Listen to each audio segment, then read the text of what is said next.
Bom dia para todo mundo, para quem a gente não viu aqui, mas que está conectado. E tenhamos tido uma semana em paz, com saúde, né, dentro do processo que estamos todos envolvidos, né, do isolamento, isolados, mas não desamparados e nem desconectados uns com os outros, né. É a coisa mais importante, por mais difícil que seja, né. O bom é que a gente pode passar por isso chamando uns aos outros quando precisar, né? A gente sabe que pode contar. Dar umas risadas de vez em quando, dar uma desopilada. Né? O Beni tem sido a minha companhia diária, né? Coloca ali o fotinho, o videozinho, e aí já me alegra. Obrigado, viu, Felipe, por compartilhar o guri aí. Nos emprestar o guri, para nos alegrar. E desejar a todos aí que a gente tenha também mais uma semana aí de disciplina em relação ao que a gente precisa fazer agora, que é ficar quieto em casa, né?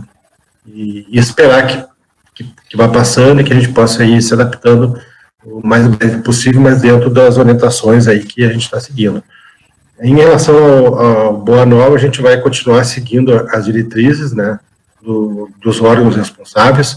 A universidade, a Sheila me falou ontem que a previsão é 15 de maio, né, Sheila, o retorno, então provavelmente a gente vai acompanhar esse processo aí. Então a gente ainda tem um longo tempo ainda para ficar ausente da tarefa direta do Boa Nova, né? Enquanto isso, a gente vai intensificando por aqui, tá? A gente tem feito um bom trabalho nos nossos estudos, um bom trabalho nas doutrinárias. Tivemos na quinta-feira, né, uma extraordinária palestra dela, uma verdadeira aula de evangelho e atual, né, para os dias de hoje, realmente. Né? Então, a gente tem feito, assim, tudo o que pode se fazer. Eu tenho recebido alguns convites, outros trabalhadores da casa também para fazer algumas lives em outras casas. A gente vai cumprir essa tarefa, né, para auxiliar. O que a gente mais pode fazer agora é a caridade da divulgação da doutrina espírita. Né? Então, a gente vai continuar a nossa tarefa. Né? Vamos começar, Carolzinha, contigo, Joni, tá? E depois a gente faz a prece, tá bem? Então, nós vamos ouvir a Carol e o Joni. A Carol vai tocar o piano e o Joni vai declamar a poesia. Poesia de quem, Joni? Liga o microfone, querido, tá desligado o microfone.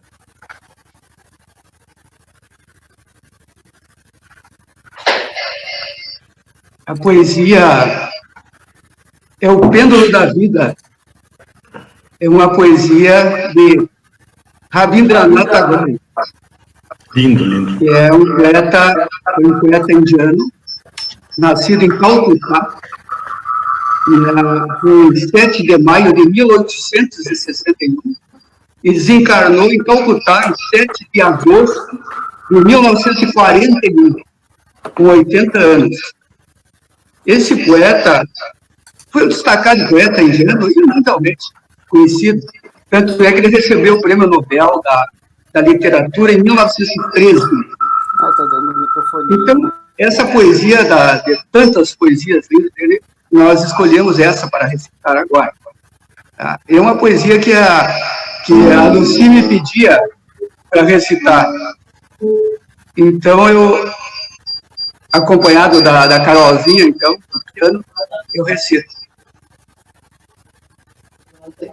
Eu não sei se vai dar certo. O som está meio complicado aqui.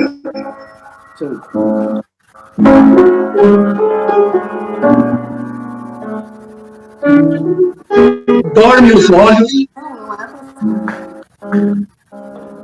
Vai começar agora. Vai começar agora. Pode começar.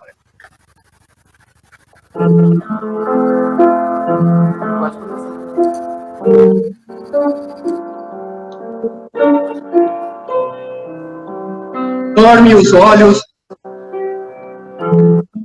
dorme os ouvidos, dorme o olfato, dorme o paladar, dorme os sentidos todos, dorme os músculos, dorme os nervos motores e os sensitivos, dorme o cérebro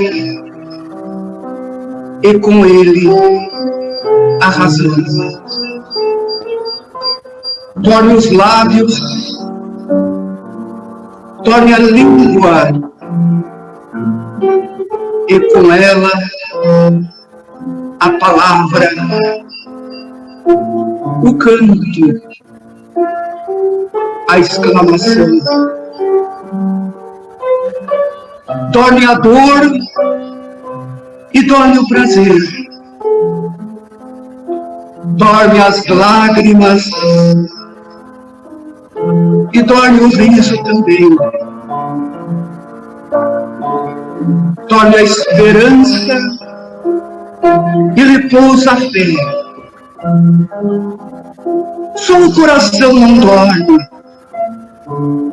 Só ele vela dia e noite, pulsando sempre, sustentando com suas batidas exóculas o ritmo eterno da vida. Tudo dorme. Só o coração vigia e palpita incessantemente, porque ele é a sede do amor, e sem amor não há vida. Tudo dorme. Para todos, há dia e a noite, há sono e vigia. Só ao coração não é dado repousar. Para ele só existe o dia, o sol sem ocaso, no zênite perpétuo, sempre vivo, brilhante e quente. Tudo dorme, só não dorme o coração, porque sendo ele o órgão do amor, é por isso mesmo o pêndulo da vida, oscilando no relógio da eternidade.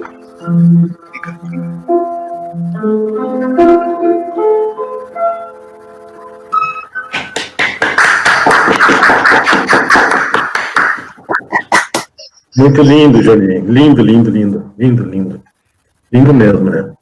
Bom, vamos fazer uma prece, então. Já é uma prece essa poesia, mas vamos mentalizar agora, nesse instante, nossos corações, todas as nossas necessidades, todos os nossos anseios, as nossas angústias, as nossas agruras, tudo que afeta nosso pensamento nesses dias em que nós estamos convocados a esse isolamento social, a um retiro familiar e pessoal, e rogar a Jesus que nos ampare diante dessas necessidades.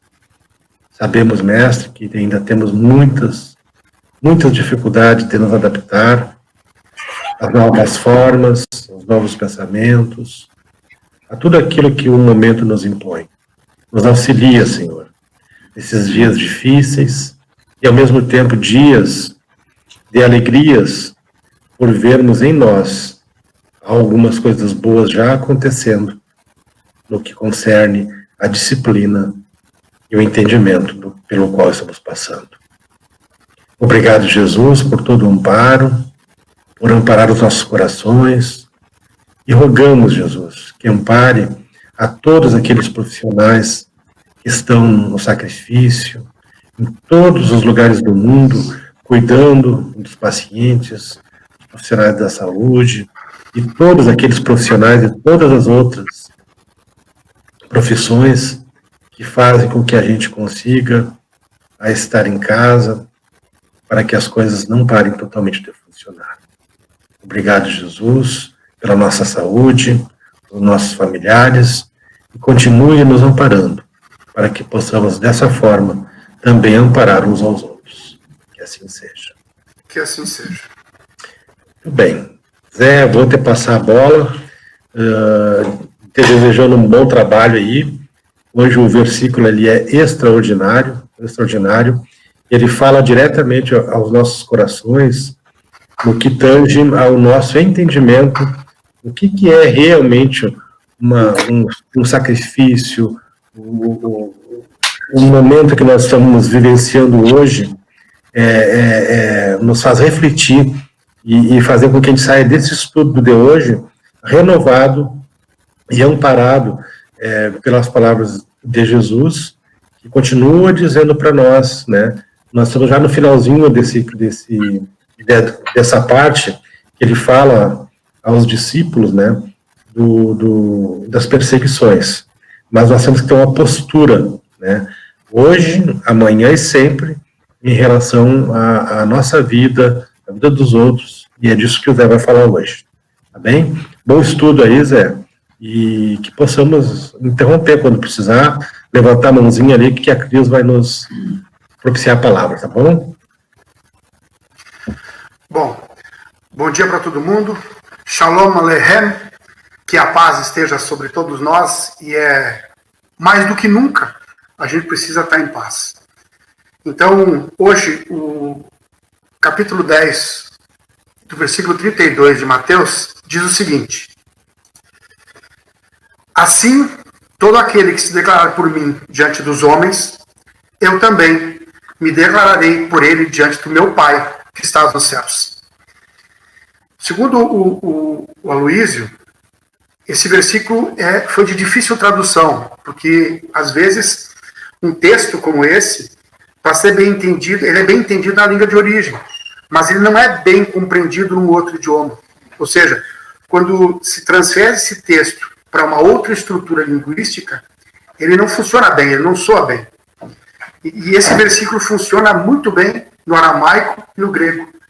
Mas no português, a tradução fica confusa, fica dissonante.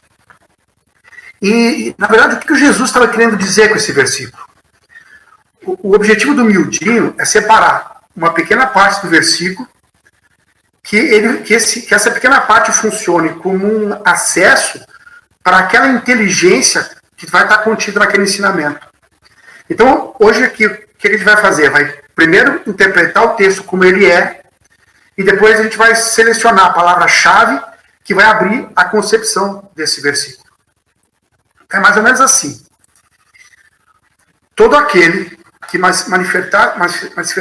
manifestar-se por Jesus, que se confessar por Jesus, todo aquele que estiver com o Cristo no seu coração e perante a humanidade falar do valor dos seus ensinamentos e do amor que as suas palavras transmitem, ele também, quando estiver conectado com Deus, vai em prece orar por toda a humanidade.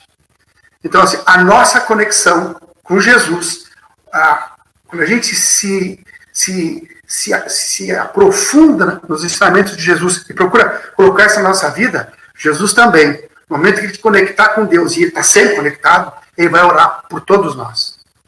É quando o Cristo cósmico ora por toda a humanidade. E ele ora em sentidos diferentes. Como é que se dá isso? Por uma parte da humanidade, Jesus pede por compaixão, pelas profundas necessidades daqueles corações em suas carências morais. Por uma outra parte da humanidade, Jesus vai orar por reconhecimento do trabalho e da dedicação a serviço do bem e do seu evangelho de amor. Então, são duas facetas da mesma moeda. O Cristo pede a graça de Deus para todos, independentemente do que tenham feito de bom ou de ruim. Acontece que, além disso, existe uma lei imperturbável, que é chamada de lei do mérito. Então, existe sim uma estrutura solene entre as relações do homem com Deus.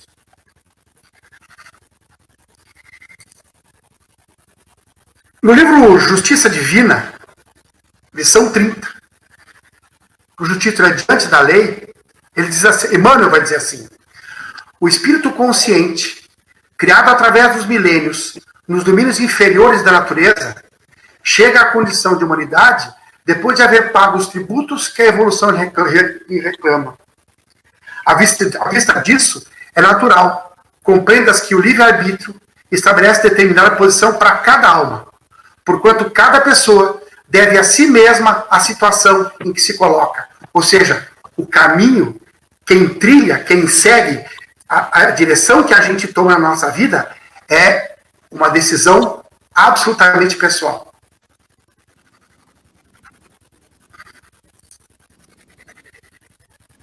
Possuis o que deste, granjearás o que vens dando. Tu vai conhecer o que tu aprende, vai saber o que tu estuda. Tu vai encontrar aquilo que a gente busca. A gente vai achar o que a gente procura. A gente vai obter aquilo que a gente pede. A gente vai alcançar aquilo que a gente almeja. Somos hoje o que a gente fez conosco mesmo ontem. E a gente vai ser amanhã o que a gente faz com a gente hoje. Chegamos no dia claro da razão, simples, ignorantes, diante do aprimoramento e do progresso, mas com liberdade interior de escolher o próprio caminho. A escolha é sempre nossa. Assim, todos nós temos na vontade a alavanca da vida, com infinitas possibilidades de mentalizar e realizar. Nós controlamos os nossos desejos, as nossas atitudes e os nossos caminhos. A possibilidade de mentalizar e realizar é infinita. O governo do universo é a justiça que define em toda parte a responsabilidade de cada um. Ou seja, nós somos responsáveis pelas decisões que tomamos. Sempre. A glória do universo é a sabedoria expressando luz nas nossas próprias consciências. O sustento do universo é o trabalho que situa cada inteligência no lugar que lhe compete. Então, nós estamos no lugar exatos que nós deveríamos estar. A felicidade do universo é o amor na forma do bem de todos. O Criador concede às criaturas, no espaço e no tempo, as experiências que desejem para que se ajustem, por fim, às leis de bondade e equilíbrio que o manifestam. Eis porque permanecer na sombra ou na luz, na dor ou na alegria, no mal ou no bem, é a ação espiritual que depende de nós. Nós decidimos a nossa posição no mundo, a nossa posição no universo, a nossa posição em relação ao Cristo e a Deus. Aquele que não é indiferente aos ensinamentos do Cristo, que trabalha pelo Evangelho junto à humanidade, carrega consigo a certeza de que o Mestre também não vai ser indiferente às suas realizações perante Deus. Acontece que, lá no livro de Justiça Divina, Emmanuel fala assim, no capítulo Lei do Mérito, ele faz uma advertência.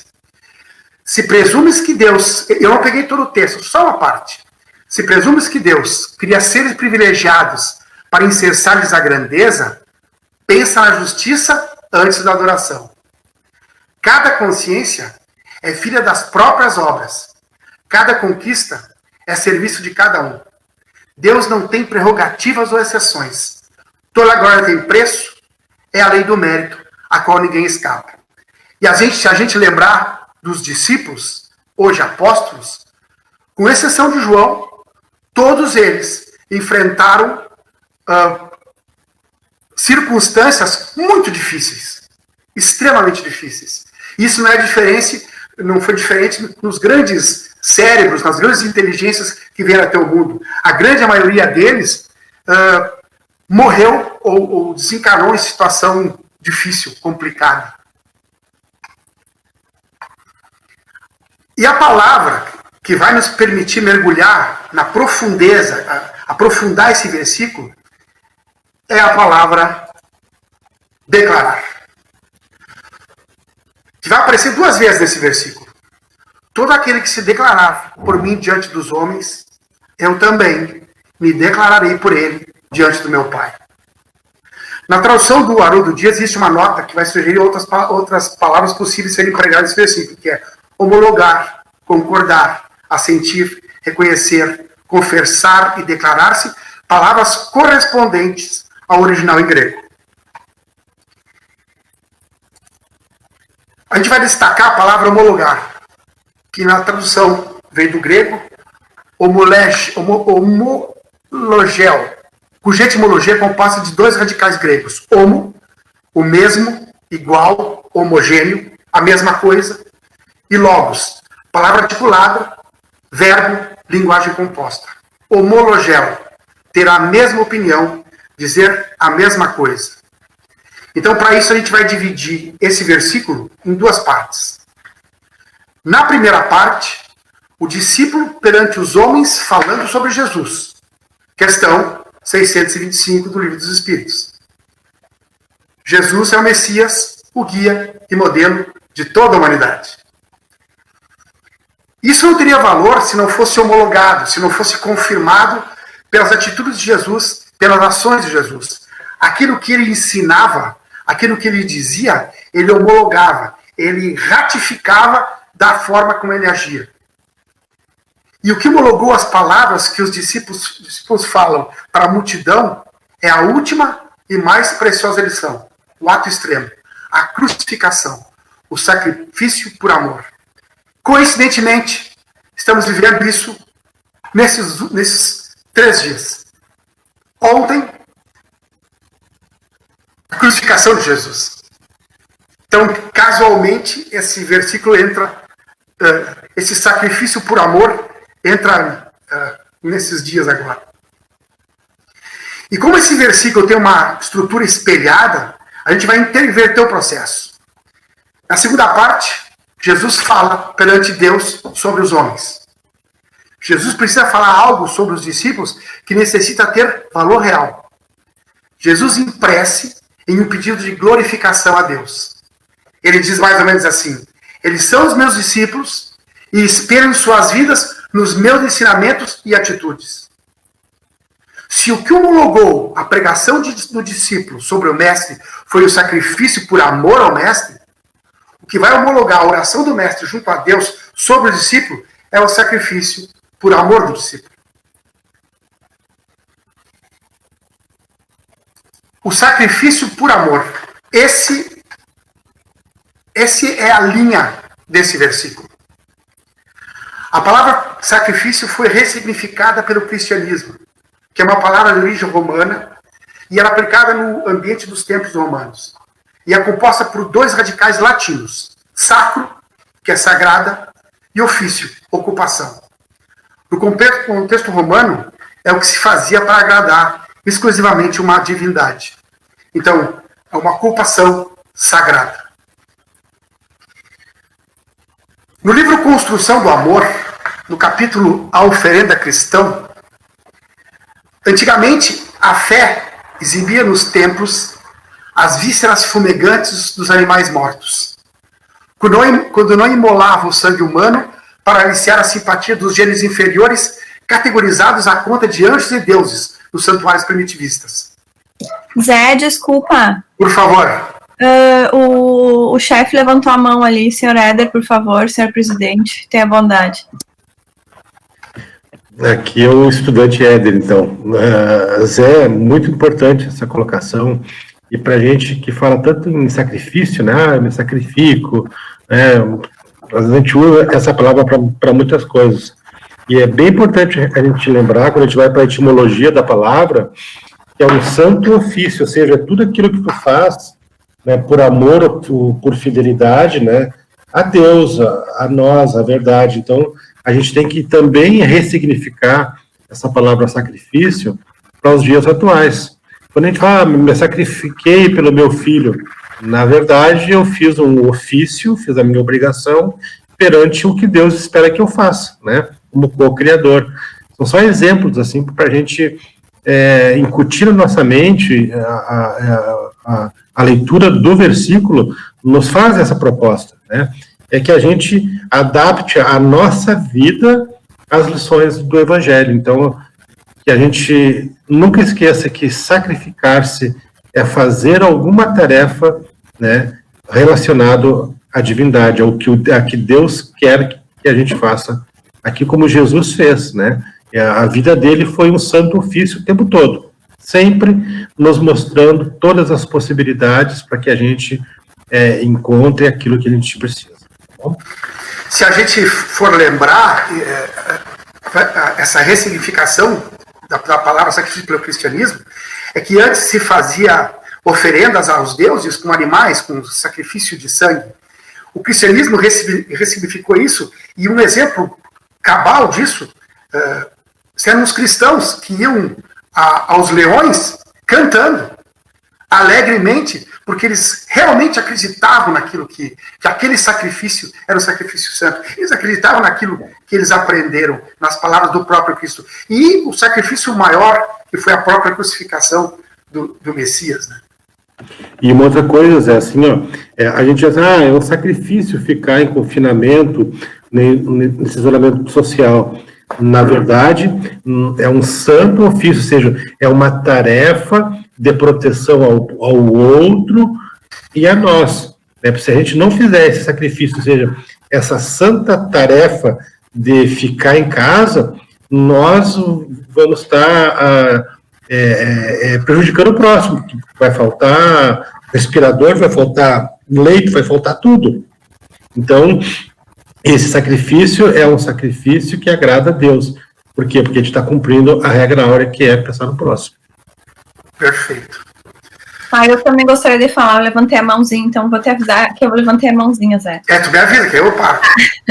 Então, o que eu queria complementar é o seguinte, que tu comentou ali com questão a homologação, né, que foi a palavrinha que o Aloysio propôs para a gente trocar do declarar o homologar, né. É importante, eu acho, a gente comentar que a confirmação do pensamento e das palavras de Jesus, ou seja, a homologação dele, foi ele se dispor, entre aspas, né, a ser crucificado. Ele não precisaria ter feito isso, mas ele, como uma retidão de caráter, como nosso guia e modelo, ele foi até o final por amor a nós, né? Então, assim, ele homologou toda a palavra, toda a pregação dele com este ato, deixando-se ser crucificado. E dessa maneira, eu acredito que ele reafirma, ele abre caminho para que os discípulos, sim, levem a sua palavra confirmada com as suas ações para diante, isso chegando para a gente até hoje.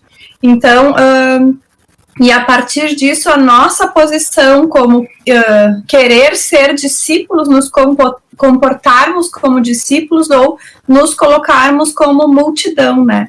Estamos nós homologando os nossos pensamentos, os nossos estudos, as nossas palavras com as nossas ações, né? Então é só isso que eu queria complementar. E uma coisa importante, Cris, assim também, é a fé pública disso, né? Quando Jesus vai para a cruz, ele dá a fé pública, porque para ser homologado, alguém com poder de polícia, né? No sentido da lei humana, né? Vai lá e diz, olha, é isso, né? Então, a gente também tem que usar esse mesmo sentido de homologação, que é a fé pública, ou seja, é o testemunho de quem está com aquela autoridade para fazer isso. No nosso caso, é com as nossas ações. Muito importante isso mesmo. Legal. O Aloysio coloca, ele, dentro da minha profissão, ele coloca aquilo como uma sentença judicial, mais ou menos nesse sentido. Então, quando o juiz prolata uma sentença, quando ele estabelece uma sentença, essa sentença só vai valer a partir da homologação. A hora que ele assina, ele diz assim, vale isso aqui. É a mesma coisa, no mesmo sentido. Bom, então, como eu estava dizendo, passados aquelas vísceras, onde a fé exibia os templos das vísceras fumegantes, a gente entra nessa evolução da fé. O incenso e a mirra, as essências e os perfumes substituíram as ofertas sanguinolentas, modificando o culto exterior e amenizando os costumes. Com Jesus, entretanto, as oferendas de fé são justas e expressivas. O discípulo do Evangelho é convidado a emular a si mesmo, nas áreas da renúncia pelo bem dos semelhantes. a fim de que a terra se faça o templo do amor divino. Então, é muito importante, porque é exatamente o que a gente está vivendo hoje. Nós trocamos as armas que foram usadas durante 2 vezes nas guerras, hoje, por outras armas. Hoje, a nossa luta é contra o inimigo, e as armas são a compaixão, o amor, a fraternidade, que são as armas que a gente está combatendo isso. Quer dizer, estamos nos modificando. Com Cristo, não mais oblatas do sangue e lágrimas, nem dádivas de prata e ouro. Não mais o ceticismo da ignorância, nem exaltação de interesses mesquinhos, mas sim o próprio coração da aprendiz erguido ao trabalho da felicidade comum, em bases do próprio aperfeiçoamento. Então, assim, nós precisamos nos modificar.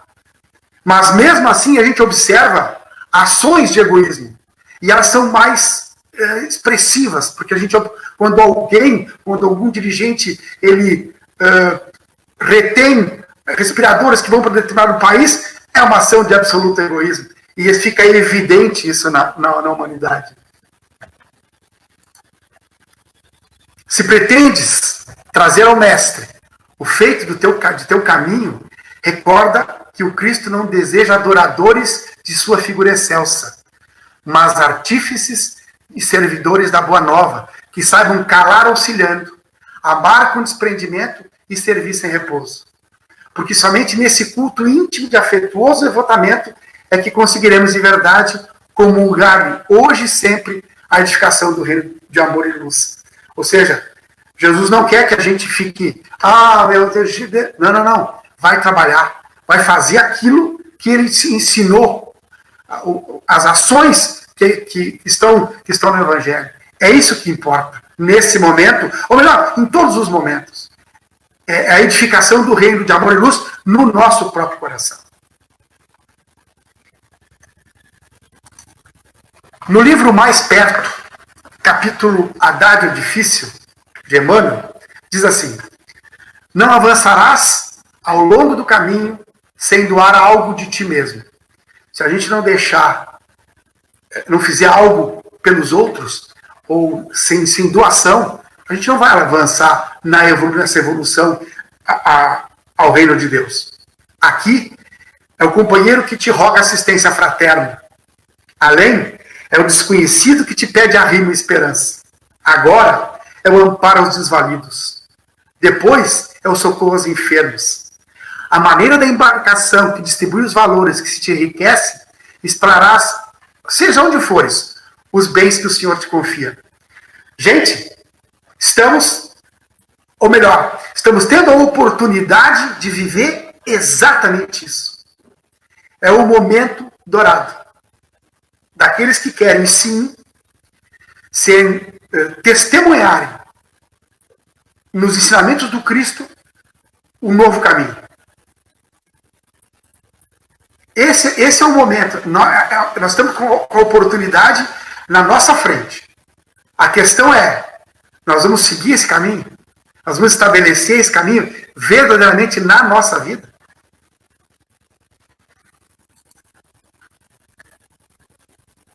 O pão, a moeda e o agasalho são recursos da terra em tuas mãos.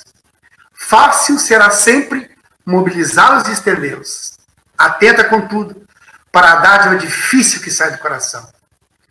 O próprio sacrifício em favor dos outros é plantação de felicidade no ambiente que respiramos. Aprende a calar para que o teu irmão fale mais alto.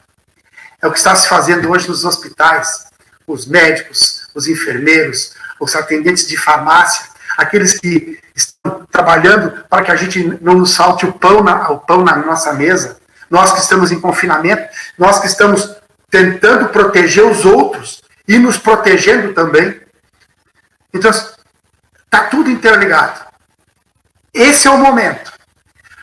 Ou nós nos modificamos agora, ou daqui a 1000 anos, eu acho que vai ser difícil modificar daqui a 1000 anos. Nós vamos ter que modificar agora.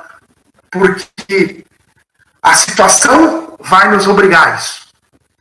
A circunstância está estabelecida. O arado está aí. A questão é, esse arado vai penetrar de forma profunda no nosso coração para que a gente plante realmente nesse momento, nesse instante, agora, a semente do reino de Deus? Ou a gente vai deixar que isso passe e seja mais uma circunstância que passou e ela vai passar? Ela vai passar. A questão é, qual o ensinamento que essa circunstância, que essa oportunidade que Deus está colocando nas nossas mãos, nós vamos aproveitar? Zé, deixa eu fazer uma colocação bem rapidinho aqui. Eu tinha Por favor. colocado a mãozinha ali. Essa mensagem que tu está colocando aí, né, ela é uma mensagem para o momento atual, principalmente no convívio doméstico, né? Tem muitas pessoas, e isso já aconteceu lá na China, né? Depois que passou o confinamento, o número de divórcios foi alarmante, né? A violência doméstica aumentou consideravelmente nesse período de confinamento, né? Que as pessoas, elas foram trazidas para dentro das suas casas, né, das paredes, né? E aonde não havia um lar, né, há o conflito. Então, quando tu coloca essa mensagem, o próprio sacrifício em favor dos outros, é a plantação de felicidade no ambiente que respiramos. E hoje nós fomos convocados ao ambiente doméstico. É esse o ambiente que nós estamos respirando. Então, aprender a calar para que o irmão fale de mais alto é aquele silêncio em que a gente vai, num momento de discussão ou de estresse, por estar o tempo todo junto, nos ensina ali uma renúncia, né? Então, a gente tem que atentar para que essa fala de Emmanuel, ela seja uma orientação para a nossa conduta, né, quando somos chamados a permanecer dentro das nossas casas, né, fazendo com que ela verdadeiramente passe a ser um lar. Parede não é lar, parede é casa. E é na casa que acontece essas violências, essas atrocidades que estão acontecendo, né? Porque é um dado, a Sheila pode falar disso também um pouquinho, é um dado social importante, né? Que nós não podemos desconsiderar que o confinamento, que o isolamento está propiciando às pessoas.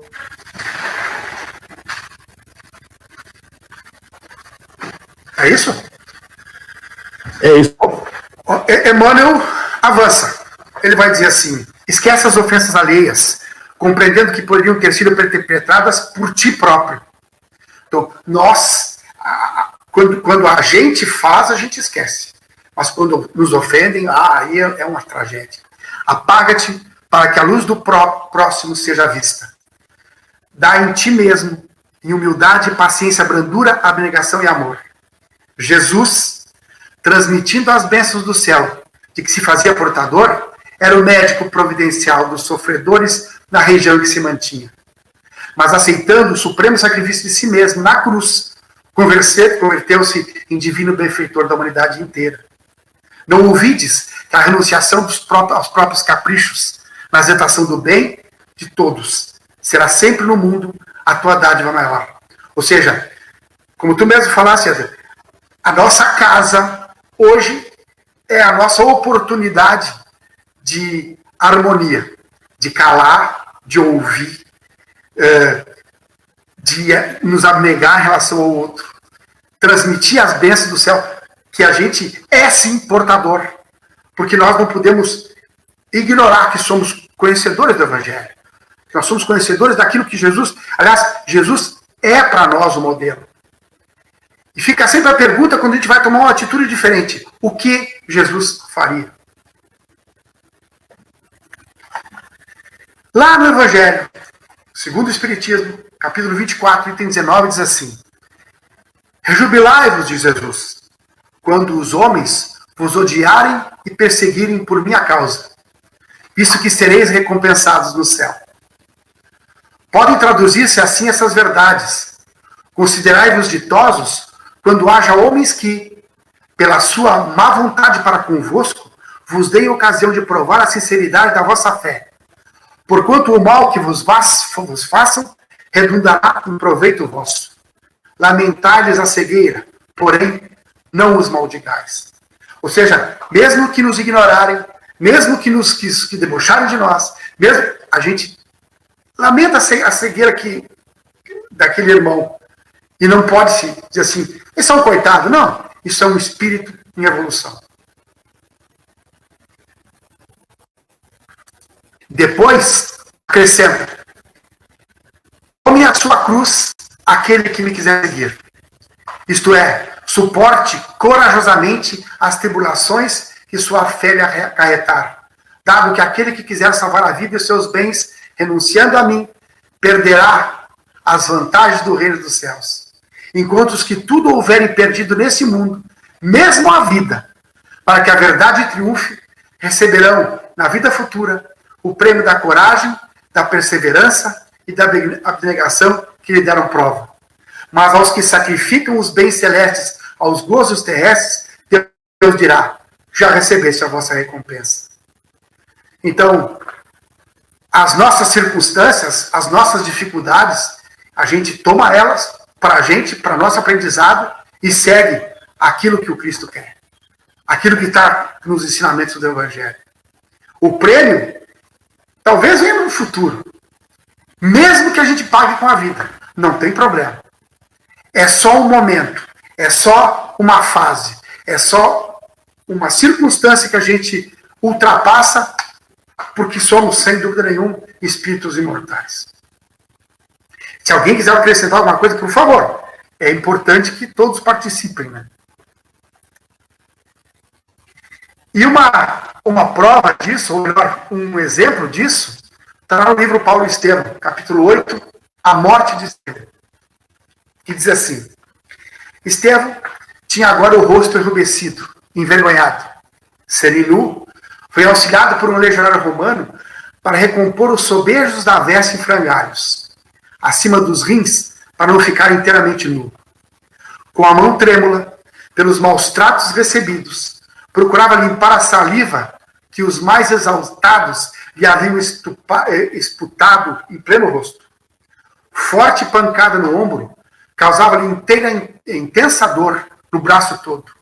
Compreendeu que lhe chegavam os últimos instantes de vida. A humilhação doía-lhe fundo. Mas recordou as descrições de Simão a respeito de Jesus, no derradeiro transe. Em frente de Herodes Antipas, o Cristo sofrera dos israelitas idênticas ironias. Fora açoitado, ridicularizado, ferido. Quase nu, suportara todos os agravos sem uma queixa, sem uma expressão menos digna. Ele que amara os infelizes, que trabalhava por fundar uma doutrina de concórdia e de amor para todos os homens, que abençoara os mais desgraçados e os acolhera com carinho, recebera o galardão da cruz com suplícios imensuráveis. E Estevão pensou, quem sou eu e quem era o Cristo? Essa íntima interrogação propiciava-lhe certo consolo. O príncipe da paz fora arrastado pelas ruas de Jerusalém sobre os escárnios das maiores injúrias, e era o Messias esperado, o ungido de Deus. Por que, sendo ele homem infalível, portador de numerosas fraquezas, haveria de hesitar no momento do testemunho? E com o pranto a escolher-o no rosto lacerado, escutava a voz cariciosa do Mestre no coração. Todo aquele que desejar participar do meu reino, negue-se a si mesmo, tome a sua cruz e siga os meus passos. Era preciso negar-se para aceitar o sacrifício proveitoso, a fim de que todos os martírios deveriam, ao fim de todos os martírios, devia encontrar o amor glorioso de Jesus, com a beleza de sua ternura imortal. O pregador humilhado e ferido recordou o passado de trabalhos e esperanças. Quem era ele? O que era o seu sacrifício diante do maior sacrifício que o Cristo se lhe deixou impor, como disse a Cris há pouco atrás? Lá no Evangelho segundo Mateus, capítulo 10, versículo 32, ele vai dizer assim, e vai comentar esse versículo, e manda dizer assim: no mundo, de modo geral, habitamos a julgar que os testemunhos de fé prevalecem tão somente nos momentos de angústia superativa, quando o sofrimento nos transforma em alvo de atenções públicas. Evidentemente, na Terra, as crises de aflição alcançam a todos, cada qual no tempo devido, segundo as lutas regeneradoras que se nos façam necessárias, no curso das quais estamos impelidos a entregar todas as energias de nosso espírito nos atos de fé. Entretanto, é preciso ponderar que somos incessantemente chamados a prestar o depoimento de confiança em Jesus através de reduzidas parcelas de bondade e tolerância, compreensão e paciência diante das ocorrências desagradáveis do cotidiano das quais sejam. Ou seja, às vezes nós somos apenas levados a dar reduzidas parcelas de bondade. Nós não precisamos fazer atos monumentais, sacrifícios tremendos em relação àquilo que o Cristo quer. São pequenas parcelas. E aqui foi dito que a família, que o nosso lar, é o lugar hoje ideal para essas pequenas parcelas de bondade, tolerância, compreensão e paciência.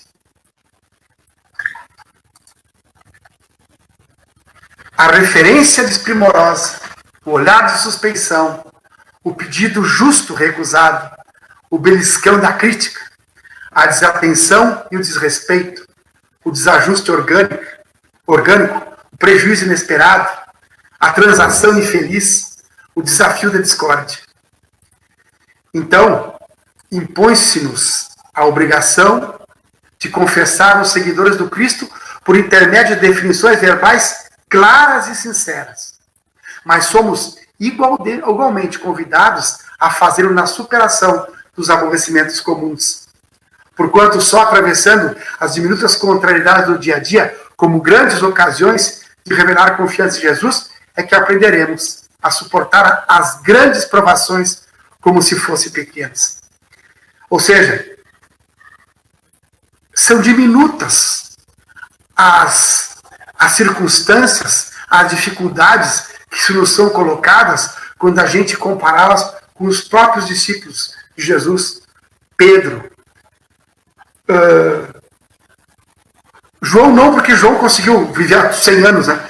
Pedro, Mateus, então, todos esses sentiram na carne, através do sacrifício, um sacrifício muito grande, as dores que a gente, em doses diminutas, são colocadas diante de nós todos os dias.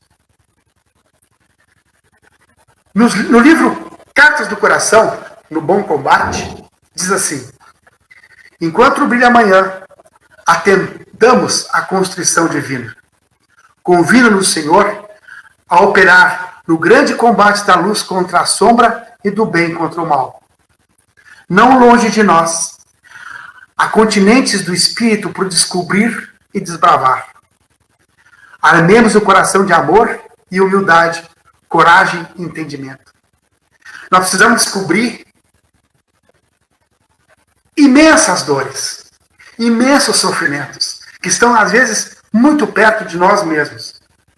E a gente precisa armar o nosso coração de coragem, de compreensão, de estudo, de entendimento, para poder superar esse tipo de coisa, para poder atender a esse tipo de dificuldade. Enquanto o entusiasmo juvenil povoa a alma sensível ao nosso lado, marcham lidadores desiludidos que as amarguras da terra desencantaram, quase vencidos ao gelado sopro do desânimo. E enquanto o hino de alegria ressoa na acústica de teus sonhos diante do altar da vida, junto de nós seguem companheiros sem a graça da esperança, quase perdidos sob o nevoeiro da angústia que lhes parece irremediável. Ou seja, há muito sofrimento à nossa volta, há muito desencanto à nossa volta, há muitos invisíveis à nossa volta, que a gente olha, mas não enxerga. A gente ouve, mas não escuta. São lamentos que estão a todo o tempo ecoando nos nossos ouvidos, mas a gente, com ouvidos moucos, não os escuta, não os percebe. Muitas vezes por falta de compaixão, por falta de amor no nosso próprio coração.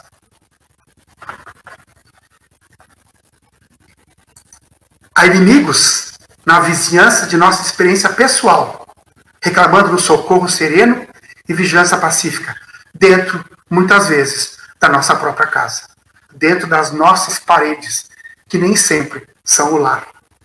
São eles a ignorância e o ódio, o desalento e a discórdia, o egoísmo e a vaidade. Há irmãos nossos de longas estradas, caídos sob o gradil desses antigos verdugos da humanidade. E às vezes a gente não enxerga, não escuta, não percebe. Contra esses adversários da felicidade e da paz, é indispensável detonar o alfabeto e arremessar os raios divinos do amor. Semear o bom ânimo é fortalecer a união fraterna, irradiar a bondade e exemplificar a vida simples. Não te separes da esperança. Estamos vivendo não um momento singular, porque ele já ocorreu em outros tempos, mas um momento diferente. Como eu falei antes, as armas são outras. As armas que antes matavam o nosso irmão, o nosso inimigo que estava num outro continente ou do lado, essas armas hoje estão à nossa disposição. Compaixão, fraternidade, vigilância, serenidade. Nós precisamos olhar aqueles que estão ao nosso derredor, às vezes sofrendo, são os nossos vizinhos. O nosso vizinho idoso, que não tem condição de ir a um supermercado. São essas circunstâncias, são esses detalhes que nós, que queremos ser aprendizes do Evangelho, precisamos observar. É difícil? Claro que é difícil. Nós hoje estamos vivendo um medo que é muito particular. A gente hoje se afasta dos nossos irmãos por medo do vírus, por medo de disseminar o vírus. Então, assim, nós vivemos hoje um momento bem peculiar. Nós precisamos cuidar de nós e dos outros. Precisamos cuidar dos nossos familiares e daqueles que estão à nossa roda. Quer dizer, é um momento importante. Nós estamos tendo uma oportunidade única do testemunho. Do testemunho que a gente lê, que a gente aprende, dos ensinamentos que a gente vê lá na Casa Espírita, que a gente vê nos livros que a gente lê. Essa é a nossa oportunidade. E a gente não pode nos separar da esperança. Que amanhã o sol vai nascer de novo. Que tudo isso vai passar. Que nós vamos poder, de uma outra forma, porque o mundo não vai ser o mesmo daqui em diante. As pessoas não serão as mesmas. As pessoas serão diferentes. Fraternidade, amor, compaixão, até discórdia, egoísmo, vaidade, orgulho vão estar presentes, mas vão ser tratadas de forma diferente. O caminho do progresso é cimentado com o suor dos trabalhadores leais ao supremo bem, que descobrem no próprio sacrifício e no heroísmo silencioso e anônimo a glória da libertação espiritual. Estamos recrutados para ajudar e servir. Sigamos, pois, para a vanguarda da redenção terrestre, sem exigir do mundo senão o direito de sermos úteis no setor da atividade individual. Porque em nosso exército de servidores, cada batalhador dará testemunho de si mesmo, de coração ligado ao divino comandante, que preferiu o escárnio público à solidão íntima e a morte na cruz, para que o amor resplandecesse em vitória sublime e imperecível sobre a terra inteira. Isso é lindo demais, mas é muito difícil. Zé, Fala. a Sheila quer falar alguma coisa. Fala, Sheila. Até referente ao ponto anterior ali que você estava falando, Zé, se tu puder voltar naquela tela anterior até. Essa? Né? Que tem a ver com essa questão, né, dos inimigos, enfim, como é que, né, isso aparece. E aí eu lembrei de uma obra da monja Queen, que ela trabalha ela faz uma análise a partir do que Buda falou, de que existem 3 tipos de cavalos, né? Cavalo que só ao ver a sombra do chicote já sai galopando, o outro galopa só se levar uma chicotada de leve, né?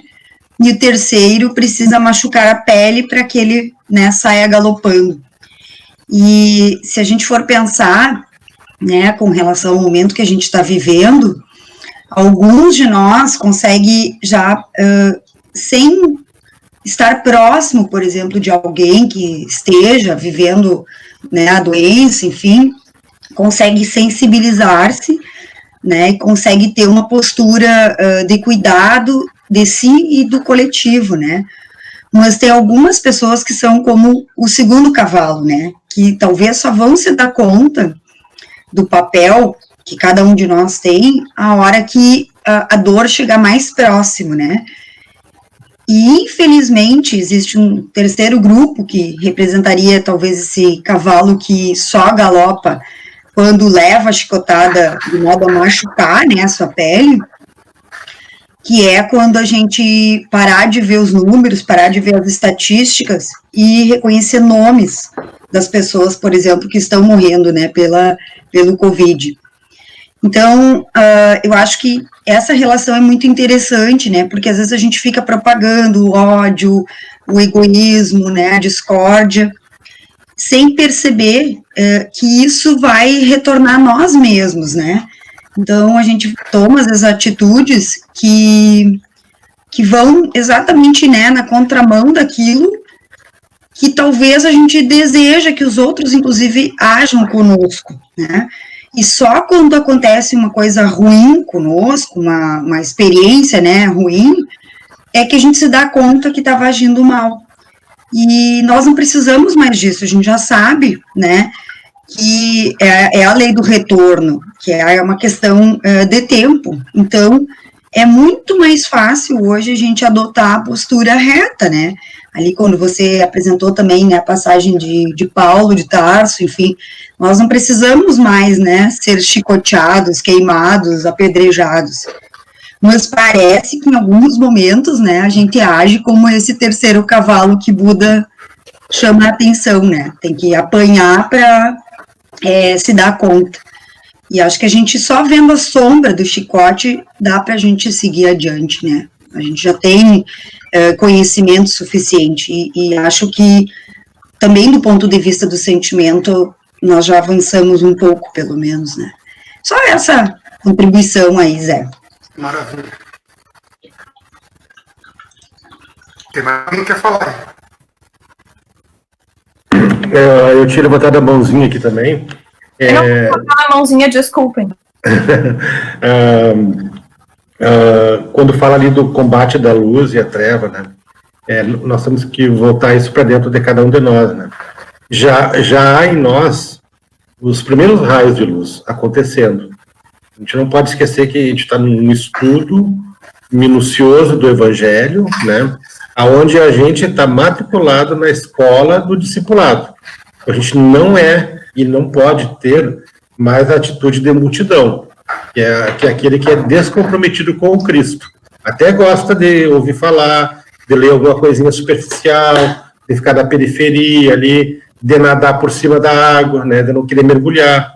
Né? Nós não podemos ter mais esse comportamento, porque nós somos comprometidos com o Evangelho. Então, esses primeiros raios de luz que já existem em nós, como aprendizes, como discípulos que nos candidatamos, requer de nós uma luta constante, né? E usar todo o rigor possível para com a gente, para com as nossas limitações. Então, esses primeiros raios de luz já mostram o bem que nós queremos fazer, por mais que a gente ainda não consiga ser constantemente o executor, o prático, né, do bem. Mas esses raios que já existem em nós nos propiciam essa condição. E lá antes, quando o Zé coloca a parte do Evangelho que fala que quando a gente abdica das coisas espirituais em prol das coisas do mundo, que é a porta larga, que são as facilidades, que é o desvio, e que é tudo aquilo que nos entretém, porque a gente vive no mundo de entretenimento. Essa recompensa a gente já ganha aqui. Então, a gente jamais vai poder cobrar de Deus uma atenção, um olhar ou uma graça, né, quando a gente abdica de fazer alguma coisa do céu, né, em prol de algum apego mundano, das coisas do mundo. Então, quando a gente faz isso, a gente já ganha a recompensa aqui mesmo, e não adianta a gente ficar se queixando. E Estevão deu esse testemunho, né, constante, né. Eu volto a dizer, quem não leu Paulo Estevão, né, vai lá para aquela colôniazinha do Umbral, né, tem que ler o livro, que é espetacular a saga.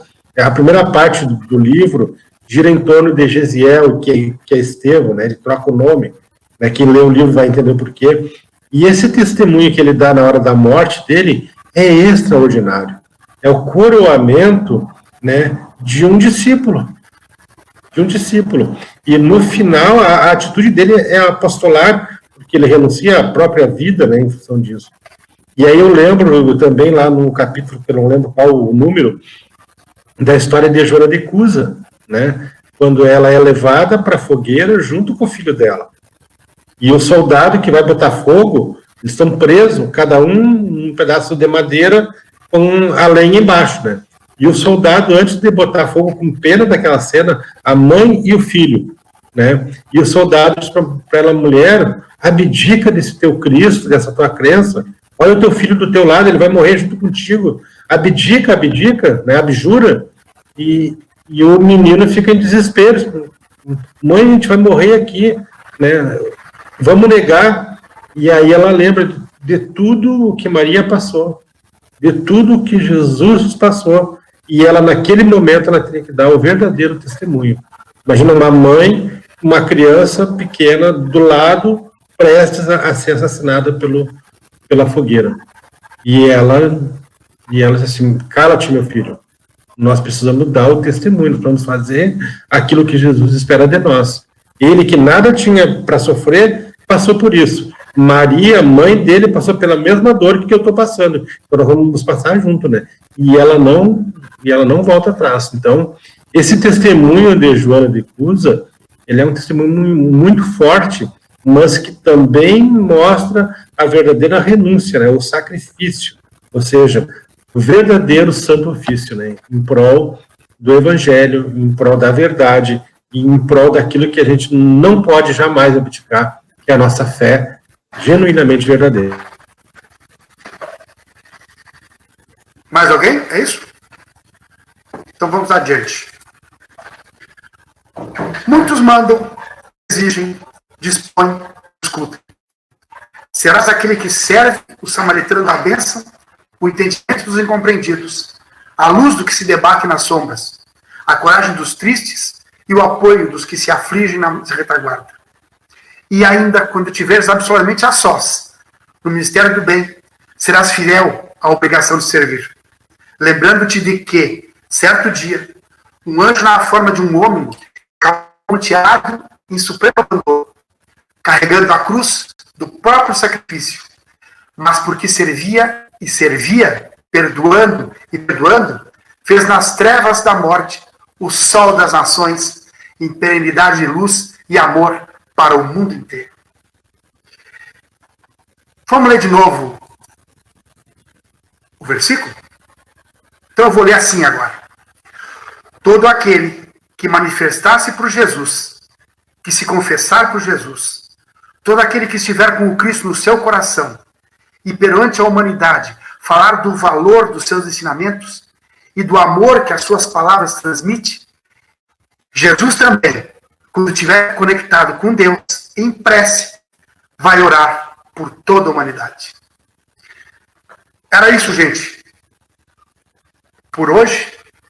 E agora vamos aos comentários, aqui o Éder assume daqui para frente. Muito obrigado pela atenção de vocês e pelo carinho, como sempre. Muito bom, Zé. Muito obrigado pela reflexão e aí pela oportunidade da gente refletir, né? E lembrando aí, quando tu coloca o versículo na parte final, não pode ser somente uma retórica, né? Falar do Cristo, né? Porque isso todos já fazem, né? Não é pegar o evangelho, botar embaixo do braço e ir lá na praça e ficar falando. Principalmente, né, mostrar em nós, né, perante ao mundo, perante aos outros, né, uma ação constante, verdadeiramente genuína, né, do Cristo presente em nós. É necessário que eu diminua para que o Cristo cresça em mim. E quando ele cresce, as nossas ações vão manifestando essa presença dele no nosso coração. Muito bom, Zé. Muito obrigado, que Jesus te abençoe a tua família, né, esse fim de semana e nos dias vindouros.